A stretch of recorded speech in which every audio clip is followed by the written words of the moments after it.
Hello दोस्तों, मैं आपका दोस्त मुकेश शर्मा इन्वेस्टमेंट में आपका स्वागत है। फ्राइडे को हमने देखा कि मार्केट में 2% के आसपास की जो बढ़त देखी गई, उसके कई कारण रहे कि मार्केट में कुछ शेयर्स में, कुछ सेक्टर्स में बढ़त देखी गई, जैसे स्टील सेक्टर हो गया, उसके अलावा पावर सेक्टर हो गया, इनमें उछाल देखने को मिला। इसके दो तीन बड़े कारण रहे। एक तो जो यूएस गवर्नमेंट के द्वारा जो टैरिफ टैक्स है, उसमें हम अभी कुछ देशों में 90 डेज़ के लिए वही रेटें दोबारा से लगा दी गई है जो पहले की रेटें थी। बट चीन के ऊपर उन्होंने टैरिफ टैक्स बढ़ा दिया है। बाकी भारत के ऊपर उन्होंने वही पुरानी रेट को अभी एप्लीकेबल किया है जो 10% के आसपास थी।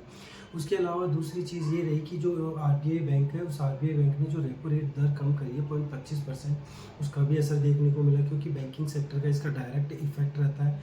बैंकिंग सेक्टर को ये डायरेक्ट जो कनेक्ट करते हैं, ताकि उससे क्या होता है कि मार्केट में जितने भी जो लोन्स वगैरह चल रहे हैं उनकी इंटरेस्ट रेटें ऑटोमेटिक कम हो जाती है, बैंकों को करनी पड़ती है, जिस वजह से उनके पास फ्लो अच्छा आ जाता है कि लोन अच्छे मार्केट में और डिस्ट्रीब्यूट किए जाते हैं उनके द्वारा, जिससे क्या होता है कि इंटरेस्ट के द्वारा उनको इनकम जनरेट करने में आसानी होती है।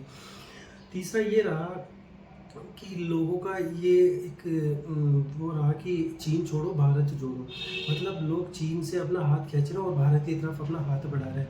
तीसरा ये भी एक कारण बना रहा, जिस वजह से इंडियन मार्केट में जो इतना बूस्ट है वो देखने को मिला। 1300 1350 1400 पॉइंट के आसपास की उछाल देखने को मिली। तो ये तीन चार बड़े कारण रहे जिस वजह से मार्केट में उछाल देखा गया इंडियन मार्केट में। तो आने वाले टाइम कुछ समय के लिए ये उछाल देखने को मिल सकता है, बट जब तक यूएस गवर्नमेंट के द्वारा टैरिफ टैक्स पर कोई क्लियर स्टेटमेंट नहीं आ जाता है, तब तक मार्केट से आप थोड़ा सा दूर रहे तो मेरे अकॉर्डिंग सही रहेगा।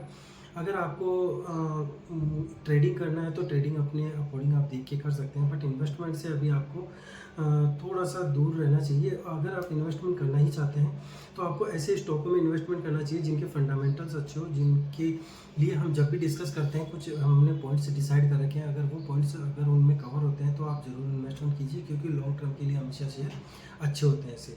Thank you guys, thank you so much.